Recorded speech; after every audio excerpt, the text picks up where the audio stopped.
Joining us, MS Now White House reporter Jake Traylor, who had that healthcare news first. MS Now congressional reporter Michael Schnell, Punchbowl News co-founder and MS Now political contributor Jake Sherman, and former press secretary to former House Speakers Paul Ryan and John Boehner, Brendan Buck. He's also an MS Now political analyst. Jake Sherman, tell me what Republicans want. Well, they don't want to extend these subsidies for the most part. I mean, Speaker Johnson has been abundantly clear about that. We could argue, and I would argue that it would be politically advantageous for them to follow the president's lead here and just say, okay, we're going to extend it for 2 years. We're going to come up with a plan. But this is an anathema to House Republicans. And to be honest with you, I think the White House was a little bit ahead of its skis. I mean, I can't imagine they'd be so ham-handed to release a plan on a Monday or a Tuesday of a Thanksgiving week when most members of Congress are tuned out. So what they want is what they've wanted for years. They want to expand health savings accounts. They want to create pools for companies small businesses to buy insurance. They want to do things that they've been talking about since 2010. There's not much innovation in all of these things. All of these policies are not, even the totality of them individually and the totality of them are not nearly as expansive as Obamacare. So you could argue about whether you like Obamacare or you don't, whether it's been effective or whether it has not. But that does not mean that what Republicans are planning on putting forth or could pass or believe in, it's just not nearly as expansive and as all-encompassing as Obamacare has been. So that couple that we just played a moment ago from Oregon that Ron Wyden posted, they also, Michael, the husband testified in front of Congress to talk about those crazy high healthcare spikes that they're experiencing, from $400 a month to $2,400 a month. That is insane. But it's not just them that are experiencing that. Democrats are really trying to focus in on this issue. They tried to focus in on it during the shutdown. Mm-hmm.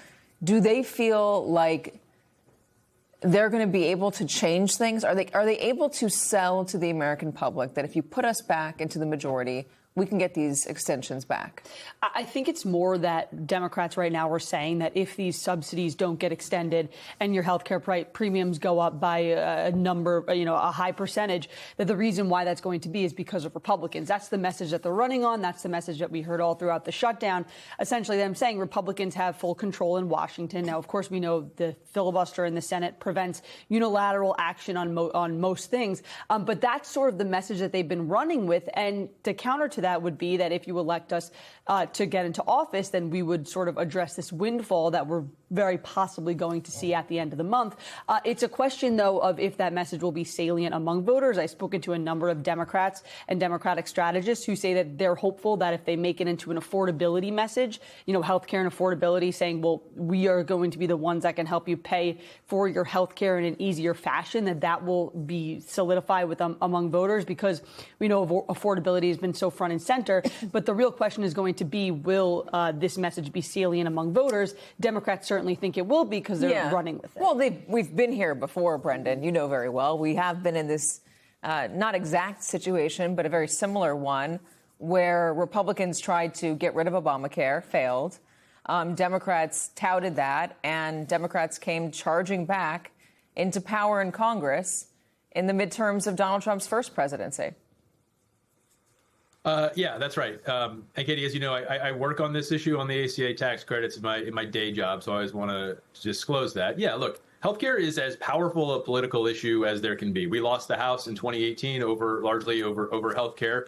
But, Democrats lost the House in 2010 over Obamacare passing. Bill Clinton lost the House over trying to do something on healthcare. Anytime you touch healthcare, it gets really personal for people, and they're gonna vote on that. And we've seen that. And I think what you saw from the White House this week was an acknowledgement that this is a big deal, that people are going to notice.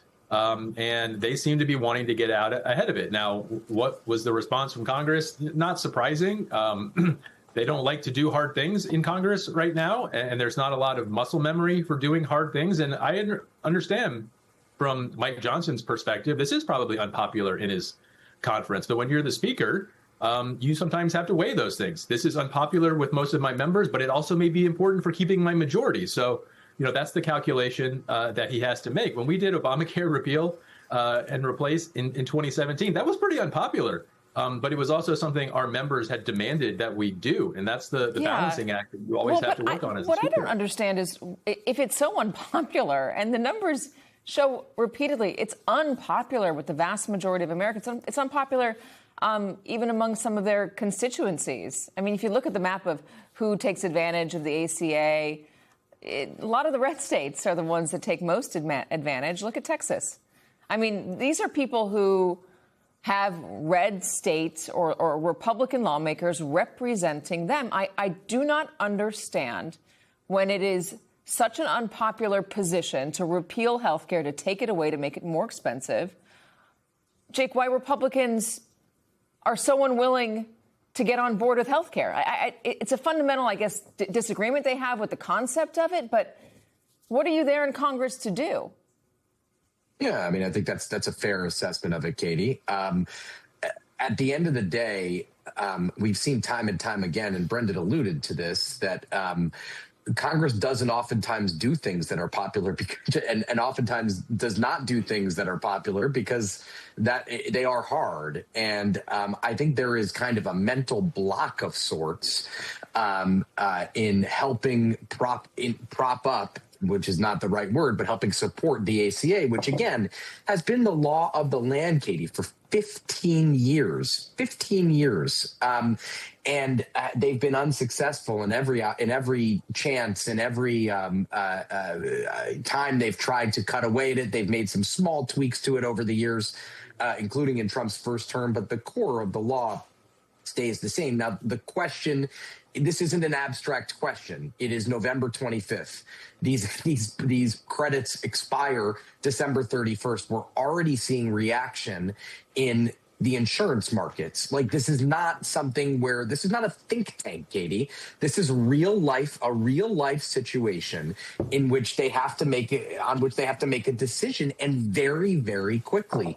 Because if you look at this from a more macro point of view, they have the One Big Beautiful Bill Act, and that's it.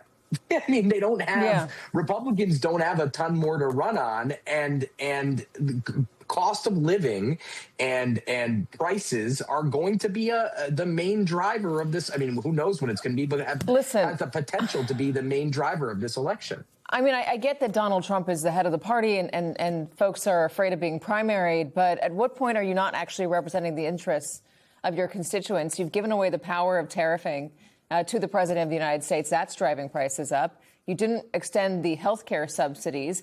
That's driving prices up. You don't have a fix. You've long been promising one, but you don't actually have a fix, so prices are going to stay up. It just doesn't make a lot of good government sense unless they're not actually listening to their constituents, but listening to maybe, I don't know, a special interest. Jake, we started this segment by mentioning that this was the reporting that you had first, Jake Traylor. Talk to me about what exactly happened at the White House yesterday, because initially your reporting was that there was going to be, a late afternoon announcement of Donald Trump's plan, and then all of a sudden during the show, that got scuttled. Katie, I feel like I'm getting gaslit a bit by White House officials here because time and time again I'm speaking with them, asking asking, what is the status of this plan, or the concept of the plan, or the framework, or whatever the terminology is that we're using here, and it's because you pointed out at the top of the show that it's been over a decade that Donald Trump has promised some version of a better Obamacare, and we've yet to see him deliver on that. To quickly rewind, it was Sunday that White House officials were telling me this plan is happening. It's being announced on Monday. The White House will soon inform Senate Majority Leader Thune and Speaker Johnson and loop them into this. What they obviously did not expect was the tremendous backlash that we saw take place from Republicans.